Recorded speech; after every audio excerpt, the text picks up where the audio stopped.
Ito tsura ga kita. Here Sleepy Witch has descended from the stars. Hello Starshines, it is I, your Saturnian star color shape, Sleepy Stellaria, here to soothe your hearts, help grant your wishes. Okie dokie, artichoke. Let's get into this. For the end of Mental Health Awareness Month and BPD Awareness Month, we will be chit-chatting a little bit about borderline personality disorder. Yay!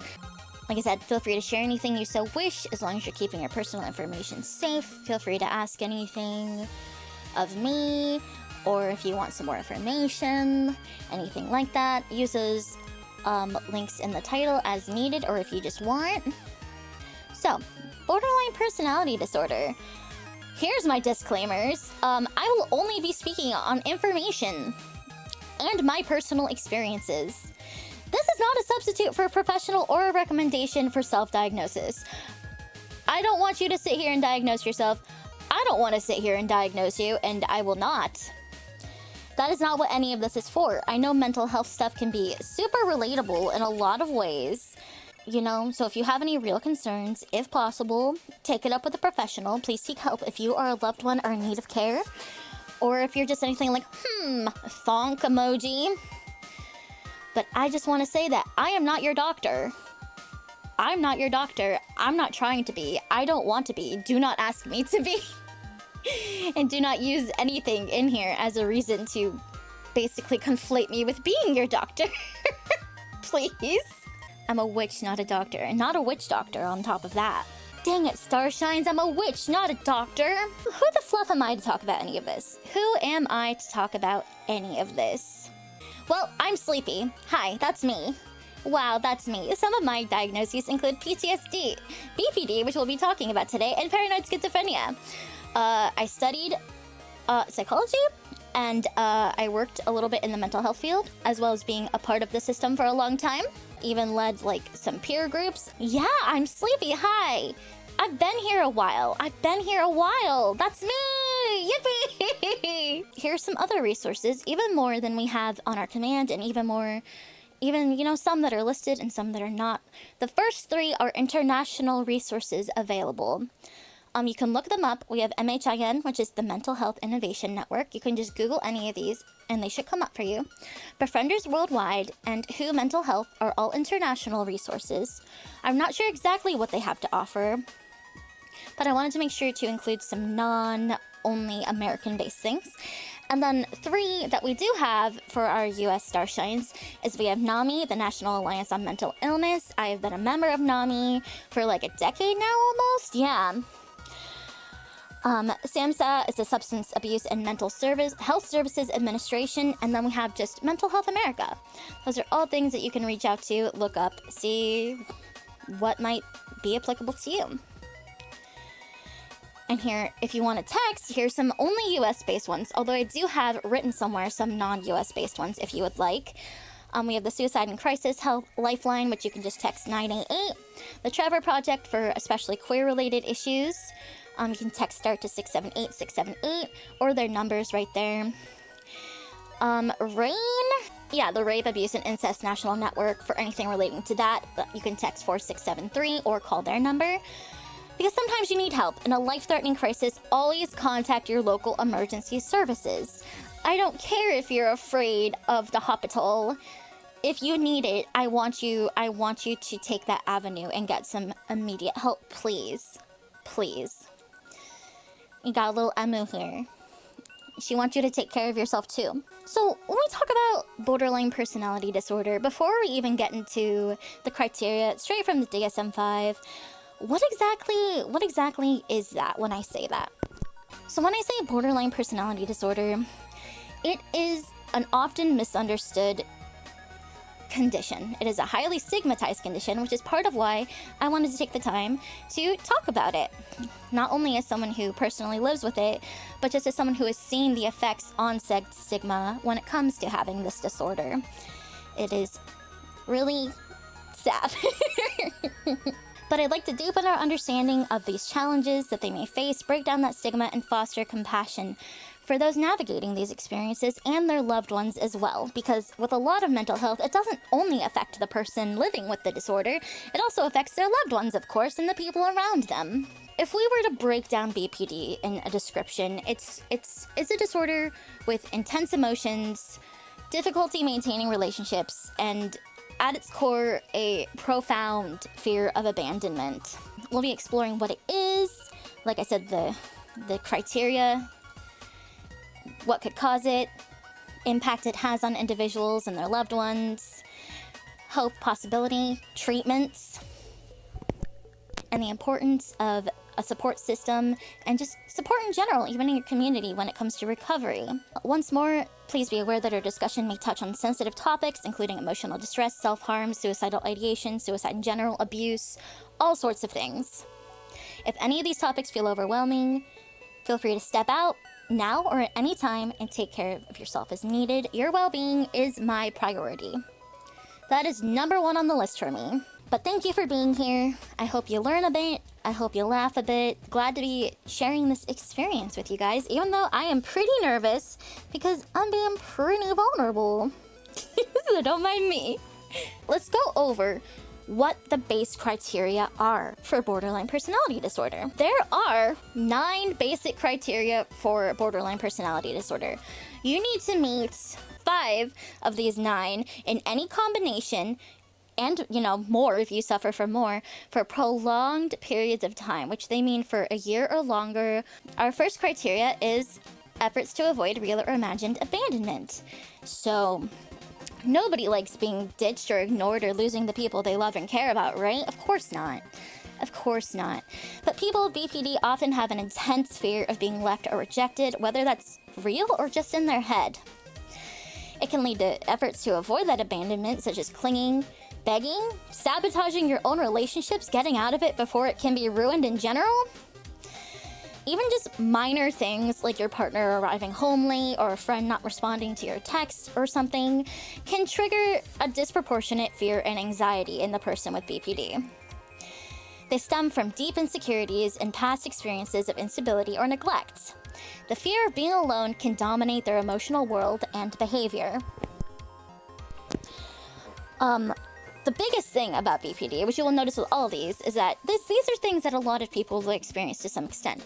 But the extent to which borderline personality disorder havers, that's not how I wanted to word that, will experience them has often been described, they even experience it physically, as physical pain. It's been compared to like 2nd and 3rd degree burns, depending on what exactly is going on. Awesome, right? A pattern of unstable and intense relationships. So people with BPD, they've been described as intense, chaotic, and unfortunately, their relationships can tend to be short-lived because they may idealize others at first, only to suddenly devalue them when they're hurt. We'll get more into that and what that means later. But they do tend to mess up their own relationships. They tend to have self-fulfilling prophecies in their fears and anxieties. And that leads to a bunch of ping-ponging with people they care about. The next one is an unstable self-image or sense of self. So a person with BPD may frequently change their self-identity, their career goals, their values even, or any labels or titles that they may feel they have, like gender identity, sexual orientation, the color of their hair. They may want to one night feel like completely secure in where they're going in life, and the next day maybe they want to do something completely different. The feminine urge to throw away your entire life and go live in the woods, etc. Nothing ever feels like it might fit quite right for too long. They may feel as though they have no idea who they are or what they want in life. It can lead to feelings of emptiness and confusion. They also might mirror the traits of people that they're close to in order to feel more grounded and more like they have an identity. We also need, one thing is impulsivity in at least 2 areas.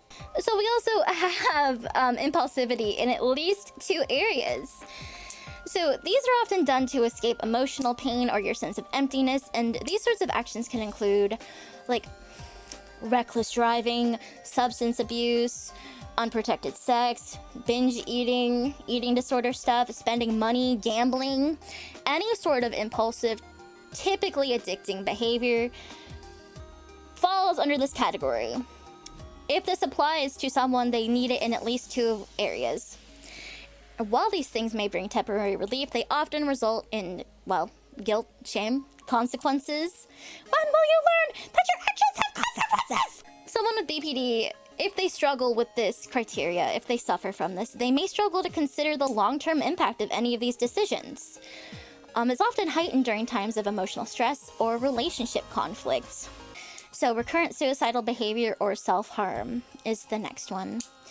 Many individuals with BPD engage in self-injury of some type and have frequent suicidal thoughts or attempts. I don't think we need to talk about what goes into that too much. I feel like it's a little bit self-explanatory, but the risk of suicide is significantly higher in individuals with BPD compared to general population or even those with different disorders. Affective instability, which you could also call intense mood swings, but affective instability sounds cool. No, I'm just kidding. But it is intense mood swings. So I've seen it be described by fellow havers as bipolar on speed, because their mood changes can be pretty extreme, pretty rapid, lasting from a few minutes to a few hours to only days, whereas like bipolar will have longer periods of that. You know, you might feel euphoric, energetic in the morning, but your whole day is over by the evening for not because anything happened. Sometimes because things happened, or one of those small perceived things happening. They're typically really brief and reactive episodes. And honestly, the unpredictability of this can be really exhausting and disruptive in your day-to-day. Chronic feelings of emptiness. So people with BPD will often describe a pervasive sense of inner emptiness as though something like essential to existing or being a person is just missing. It can make you feel bored or restless, and it will often be something that leads them to engaging in these aforementioned impulsive behaviors, because it's something to fill this with. Smooch. Oh, thank you, smooch my fingy. They may feel disconnected from themselves and others, really compounding the loneliness that they are so afraid of, even while in the presence of people they care about. And it also is very much linked to, again, that unstable self-image or sense of self, because if you can't ground yourself, you can't find yourself, you can't even control what you're feeling or know what you're feeling or know what you're doing. All these things are linking together as one horrible thing, you know? Then we have intense anger or difficulty controlling it. Anger is my least favorite thing to feel. I'm so bad at dealing with my anger. I sometimes say that it burns very hot. It flares up like 1,000 million bajillion suns and then dies off. Explosive anger that's difficult to control and typically out of proportion to the situation that may have instilled it. Oftentimes, it can be triggered by perceived rejection, criticism, just feeling misunderstood, often leading to feelings of guilt or shame after the outburst, which then sends them further down a spiral. This obviously has a severe impact on work or interpersonal relationships. That trait, when observed in BPD, turning your anger towards yourself, is a subset of some of this. And then we have transient stress-related paranoia. So it's coming and going. During periods of extreme stress, they may experience dissociative symptoms, paranoia. They might feel suspicious of others, whether it be their intentions, their feelings, their words, or believe that people are trying to harm them or just straight up abandon them. If you've never experienced dissociation, because I know Barry in Hex asked about this like recently, semi-recently, it can feel detached from your body, as if things aren't real, lapses in your memory, like you're straight up there but not. They tend to be brief and fade once the situation changes, but at the moment they are, like everything with BPD, if you haven't noticed, in the moment it's extremely fluffing, intense. Those are our basic from the DSM-5. You need to meet 5 of 9 of these for a period of a year or longer. So let's get into a little less about the disorder itself and a little more about what happens because of it or around it, statistically. So it affects roughly 1.6% of the US population. 75% of those with BPD will attempt suicide at least one time. 8 to 10% of those succeed. Because you only have to meet 5 of those 9, there are like 256 symptom combinations that you can meet to be diagnosed with borderline personality disorder. 42% receive treatment annually, which is not nearly enough. It's hard. But I'm hoping that we bump that number up. 60 to 80% participate in NSSI, which is non-suicidal self-injury. And just in general just having a general sense of suicidality. And there's limited treatment available, especially when it comes to some of what's considered like the best types of therapy for those with BPD. I was looking into it. Board-certified therapists who are trained and certified, like I said, board-certified, in what is considered the best treatment for BPD, there was like not even double digits where I live available. Even worse in other places. Even worse in other places. And it is such a stigmatized disorder that you can and maybe refuse treatment because it is considered so resistant and so difficult to deal with that some places and some professionals will not look at you. They will hear BPD and they will send you out the door. I am not even exaggerating on that, by the way. I am not even kidding about that. I wish I could say that, oh, I'm just being over dramatic. No, I am not. They will send you packing. But it says a lot when almost anything else you can walk in the door and deal with and you can get some form of help. But if you walk in there and you have BPD, the only help you might get is a good luck or a trip to the hospital, if anything. And that is really disheartening. And that's one of the reasons why I want to talk about this and help destigmatize what it is, what it looks like, and help, help people find treatment. It's already so hard. It's already so hard. And that attitude needs to change. It's so disheartening to know that there could be someone out there, that there are people out there who seek help and are literally told that, like, well, you're just too difficult. There's no help for you. You're too awful. There's no help for you. What's going on in that brain? What's going on in that brain, though? Tell you what went wrong. So, here we talk about the anatomy of the brain a little bit. What's going on in here? So, in the BPD brain, we have an overactive amygdala. Amygdala? I don't remember which one. I feel like I get mixed up with how I heard it in school and how I heard it in Bloodborne. But what this means is that the brain's emotional alarm system is too sensitive.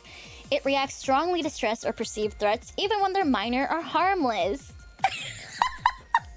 Look, what do you want from me? So let's say you have a small thing happen. Instead of being like, oh, that makes me kind of nervous, your head is like, we need the police. We need help. We need emergency services here right now, or I'm going to fluffing die because I dropped my cup of water and the glass broke or something. That's kind of what that means. That's kind of what that means. I need an adult. You are the adult, though. No, I'm not. Even when you are, you're not. Because I need help. Everything's awful. This is an emergency. That could feel like, of course, fear, anxiety, and just general situations. Emotional overwhelm, like being quick to tears. Not that I would relate to that. Or outbursts of anger. Being jumpy or hypervigilant, you're always kind of on edge. Having overreactions to things that feel literally impossible to control, and in some cases, they actually can be. And when you're stressed, it can be really hard to think clearly because everything is just kind of blaring at you alarms. Also helps evoke some of the disassociation. So, common causes for your brain to develop like this? Traumas, chronic stress, neurodevelopmental conditions, anxiety, experiencing a lot of it in general growing up. We also have a smaller hippocampus, and you know, what does that mean? Well, you might have a hard time remembering something. You might have a harder time forming memories and then keeping those memories. Your mental scrapbook, it's kind of has some spaces. It's really extensively decorated in some areas, and some of them you didn't even remember to put tape on the back of those memories. They're not sticking at all. Not help you manage your stress responses. Oh, because your hippocampus plays a key role in your learning and just storing your memories in general. It's your RAM. It's your RAM. But a reduced size in your hippocampus can lead to, once again, problems with forming and retaining and retrieving memories, especially personal ones. It impairs your ability to regulate your emotions, which, remember what this might be called in the future? Emotional dysregulation disorder. Increased vulnerability to stress-related conditions. And processing your traumas. So even if you have to work, you may have to work harder. But we do have a larger hypothalamus, which is less common than what's observed in some mental disorders, which is a smaller one. But a change in the hypothalamus size can influence its many regulatory functions, such as, like your hunger, your thirst, your body temperature, your sleep, your stress responses, your hormones. All the good stuff going on inside of you, not just your emotional responses, but also how your body processes and interprets those things. So you might have increased hormone production, which can affect your stress levels. It could affect your metabolism, your reproductive functions even. Appetite regulation can be an issue, which can contribute to eating disorders or general metabolic issues. It can alter your sleep-wake cycles, your body temperature regulation. You might run cold, you might run hot. It might change up. But the relationship between the hypothalamus and its size isn't as straightforward as some of the other things, because so much of it can be like very dependent. Yeah, I do say. And like the size isn't quite indicative of certain functions functioning better or worse. It often depends on the underlying causes of those size changes that are, things that led to it developmentally happening this way or pathologically, and which specific regions are involved in what. It's one that's a little more personal, depends on you and how your brain is. We also have some differences in our prefrontal cortex. So you'll notice a thread here, because your PFC, your prefrontal cortex, is it's crucial for decision making, your impulse control, wink, that's relevant, right? Emotional regulation, and your social behavior. All things that we've previously established are difficult for people with BPD. Literally, their entire mind and body are working against them in these very hyper-specific ways. Some key differences in a PFC brain and a PFC BPD brain and not. So it can have a reduced volume or thickness, especially your ventromedial and your orbitofrontal cortexes. They tend to be smaller or thinner in people with BPD. But your ventromedial is like the bottom of your brain on the front, so almost right where the arrow is pointing on this. Your orbifrontal cortex is right above that, sort of between the white line and the yellow line. So those are your, when we say prefrontal, we mean like literally, like they're right there. Right there. So reductions in these and those being thinner contribute to difficulties with regulating your emotions, and those specifically relate to controlling impulsive behaviors. But there also tends to be impaired communication between the PFC and other brain areas, like the amygdala. So those weakened connections heighten the reactivity responses of the person with BPD. And also, while those connections are weakened, it strengthens the functions of the things that are like, you're gonna die, everything is happening. Those alarms, it makes them stronger despite being connected more loosely. But it also can impair your executive functions because your PFC supports your skills like planning or problem solving or the types of responses you have first thing emotionally. So complex social situations can be very difficult to navigate because you're not reacting typically like you may supposed to be. You kind of have to mitigate that as you go. Yeah, that's the brain in BPD. That's the way some of those criteria, some of those symptoms can manifest not only mentally, but how they are physically in your brain as well, and what those different sections can contribute to. Once again, making sort of this perfect storm for the core of what BPD is. The next section that we're gonna have is experiences, and by experiences, I'm talking about how it may manifest outside. So the first one I want to talk about is splitting. Sorry, me putting this image makes me giggle. So splitting is something people with BPD do. And splitting is a psychological defense mechanism where people may see others or themselves as entirely good or entirely bad, with little room for any nuance. This kind of all or nothing thinking can lead to rapid shifts in perception and emotional responses, of course, especially in relationships. It's often a way to cope with intense emotions and that deep fear of abandonment. And this is something that gets BPD a bad rep, because understandably, this is not fun to deal with from people you care about. But, you know, for most people, rather than being manipulative or dramatic, it reflects real pain and difficulty integrating conflicting feelings about a person or a situation. I can speak on this personally. For me, I don't tend to split on other people. 99.9% of the time, I split on myself. Like where Kami was talking about earlier, like he gets mad at himself rather than other people. That is a way that this can manifest. So let's say I upset someone, even minutely, right? I am suddenly an unforgivable monster in my head, even though I know that I didn't intend to harm someone or upset someone. And that's the last thing I ever want as a person to do. But because I did somehow, I should just like die. That sounds really dramatic, right? That sounds ridiculous, but that is genuinely how it can feel sometimes. Or if I word something in a wrong way or I get misconstrued and I'm like, oh great, so I'm just evil. So I'm just evil, right? Yeah, so I'm just an evil, horrible person that's been tricking everyone into liking me. And I should disappear forever and never say a single thing ever again. That's just objective fact at that point to me.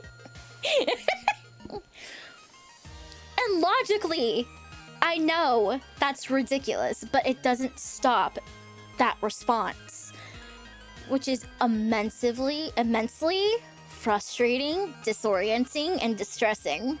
But you know, it can also manifest in splitting on other people. So let's say someone hurt my feelings. Let's say someone hurt my feelings, even if it's in a very small way, and I know they didn't mean to, and I know that they're not the type of person who would do that, right? And I'm just like, oh, fluff this guy. This guy doesn't even exist to me anymore. Irredeemable. There's nothing worth salvaging here. And that doesn't, well, even when that does happen, it does not tend to last very long for me, but it has happened on a rare occasion, and that's how that might look. So just in general, emotional dysregulation. Again, it might one day be called emotional dysregulation disorder. We don't know. But this is difficulty managing those big, intense emotions. They often experience them more deeply, and for longer periods than others, and may struggle to return to a calm state once initially upset. We got those rapid mood swings, overwhelming feelings, and challenging controlling their impulses or reactions, especially if it's not even just a slight, but an entire situation. That's just kind of a general thing we've got going on. This is kind of just the base of our BPD pie. But then we also got black and white thinking. Bad apple mention. This coexists with splitting, but is not limited to only splitting. Black and white thinking can go into any avenue of life. And that's the inability to hold opposing thoughts, feelings, or beliefs. Some might say that a person who splits sees the world in terms of black or white, all or nothing. It's a distorted way of thinking in which the positive or negative attributes of a person or event are neither weighed nor cohesive. Sometimes this shit don't even make sense. It can make it hard to hold balanced views or tolerate ambiguity. It can often affect relationships where, again, like with splitting, you might idealize someone one moment, put them on a pedestal, and then if they hurt you, they are trash. We have difficulty integrating mixed or conflicting feelings. I've likened this to, if you've ever seen Disney's Peter Pan, the way, maybe not even just in Disney's, just in general, when they talk about the fairies, like Tinkerbell, they're like, oh, she's so small, she can only hold one emotion. That's kind of what BPD can be seen as, is what I think of. Is she can only hold one feeling or one view on something at a time in her little body with her big heart. I also often think of Melanie Martinez saying that, like, her heart's too big for her body, that sort of thing. That's some stuff that comes to mind for me. I do believe in fairies. I do. Then we get into something called an FP. An FP, or a favorite person, describes someone to whom an individual with BPD relies the most on for support and reassurance. They are not deliberate, they are not intentional, they are not within the person with BPD's control, and they are not even always like best friends, they're not always romantic. It won't always be your partner. It won't always be your friend. It may not even be someone you like. It may not even be someone you've talked to more than once. Maybe it's even just like a celebrity or a streamer or anything like that. But your FP, and this is something that gets misconstrued a lot because people will be like, oh, well, I have like a person that is like my favorite and I rely on them a lot. I cannot hammer in hard enough how it is different. I don't know if I can even articulate it, but it is to such a degree where your entire day, week, mood, emotional stability depends on your FP. It depends on how they've treated you, if they've talked to you. Anything of the sort is almost completely can be upended at any time by your FP. So, to give a really personal example, you can have more than one FP, by the way. One of mine happens to be Luna. Big surprise. But let's say I feel like the vibe is off with Luna for no reason, basically, except something that I just feel something's off. My day could be ruined. Just on that. I could have like the best, I could win $1 million. I could win $1 million. I could have like a hot partner. I could be super successful. I could eat like my favorite dinner. And if I feel something being slightly off, or if I take something the wrong way, then none of it is good. None of it matters. Everything's awful until she texts me back that we're okay. You know? That's also ridiculous, but... Or let's say she and I haven't talked in a while, and I'm like, wow, I'm just alone forever. I'm miserable. It's a bond that can be intense or idealized. Your mood, like I said, your sense of self may heavily depend on their attention or their approval. Like small changes in their behavior, being less responsive, wording things different ways can feel really devastating and trigger anxiety, feelings of worthlessness, feeling like you're being abandoned, or feeling like things are just never gonna be good again. Something wrong with you. It's not manipulative, it's not intentional, it's reflecting real emotional needs and challenges when it comes to emotional regulations. Like I said, they aren't always romantic partners. I feel like that's the thing that people jump to. It has to be your best friend or your romantic partner. That is not always the case. Friends, family members, mentors, anyone that an unintentional emotional bond is formed with. It's defined more by emotional intensity than by romantic feelings. That being said, because of the nature of like best friendships or romantic relationships, they do often overlap, right? Like, I think I've only had FPs where they're very, very, very, very close friends or romantic partners. I have known others to whom it was like someone they didn't even really know, and that was really stressful to even witness. And this is something to navigate with an FP, if possible, with the person, and sort of like set boundaries on both sides or discuss like what might be needed, which is extremely stressful, and I've never actually done that. But something that should be done, and I know it should be done, because it's not only hard on the person with BPD, but having someone feel that way about you is really stressful for the FP as well, right? Like, that's a lot. That's a lot to put on someone. And I would like to say a lot of people with BPD would try not to make it the other person's problem. I know I don't. I try not to even mention anything about it ever if possible. But it's hard sometimes. And it could weigh on both parties. And this is why a lot of this also contributes to the unstable relationships, because if you're putting if you can't work on this stuff, then you're putting so much on another person, and that can really weigh them down. That can really be exhausting for them. It's awful. Big, big, big hug to all my FP havers and FPs out there. If you are my FP, I am so sorry.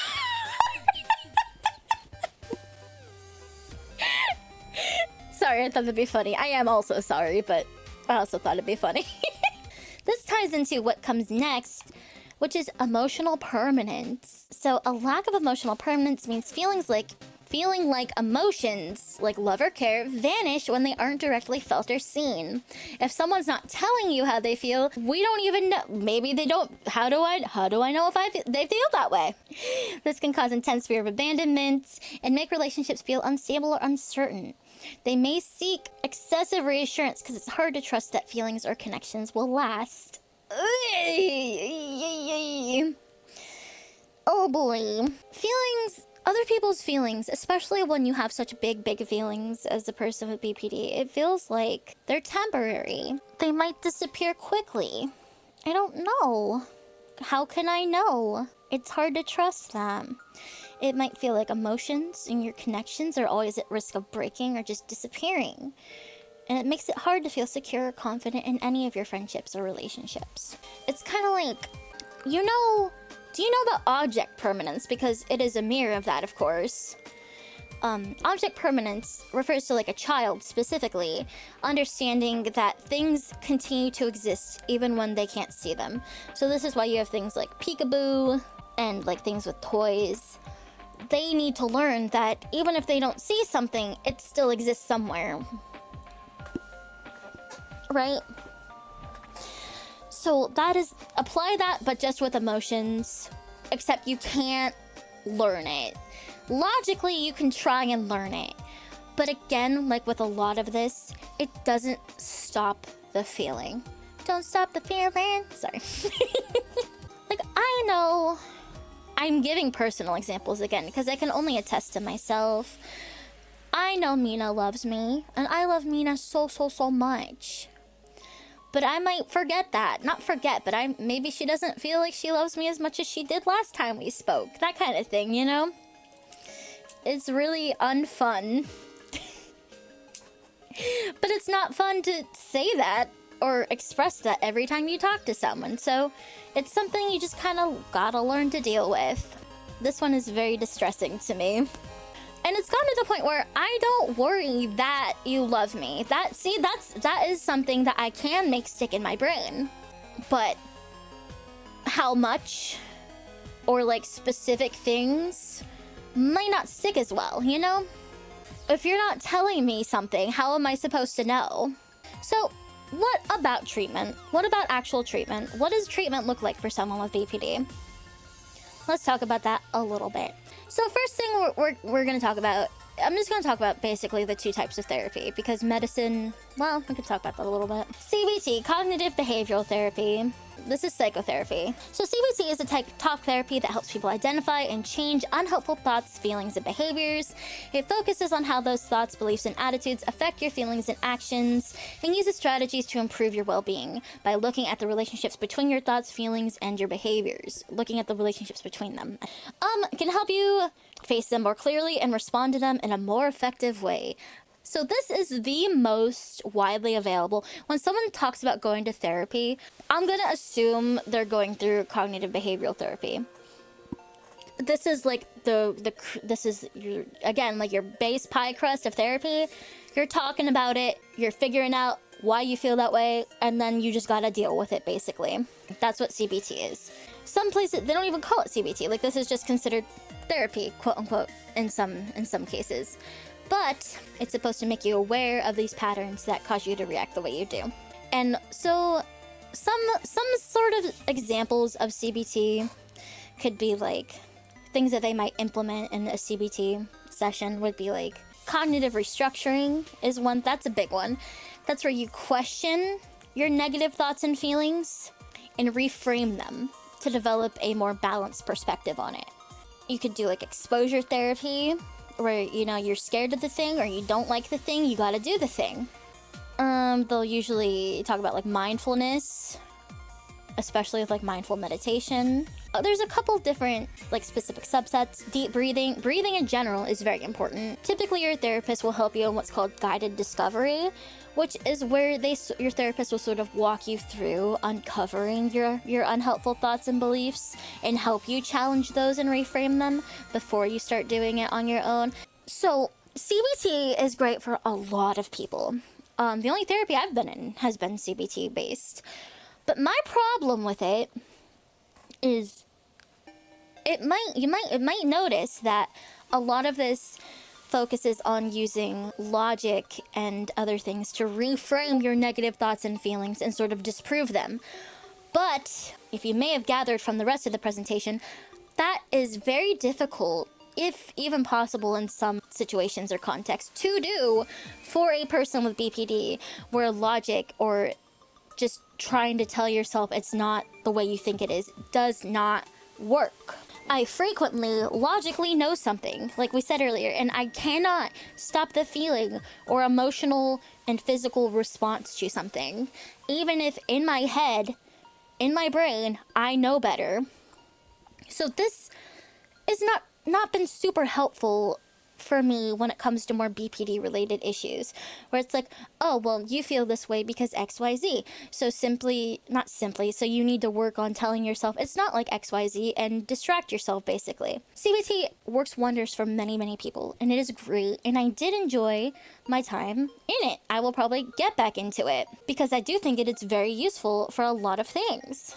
However, I do not think it is extremely useful for a lot of specifically BPD symptoms, which leads us to what is the leading treatment for BPD, dialectical behavior therapy, DBT, which is a lot harder to find a specialist in DBT. When I looked at board certified therapists for DBT, it's not even hitting the double digits. Not even hitting the double digits on Saturn for availability within like a 400-mile radius. And that is not even taking into account clicking with a therapist or like them being a right fit for you, it being readily available to you and accessible to you, it being affordable to you, any number of things. You're already limited just in it existing.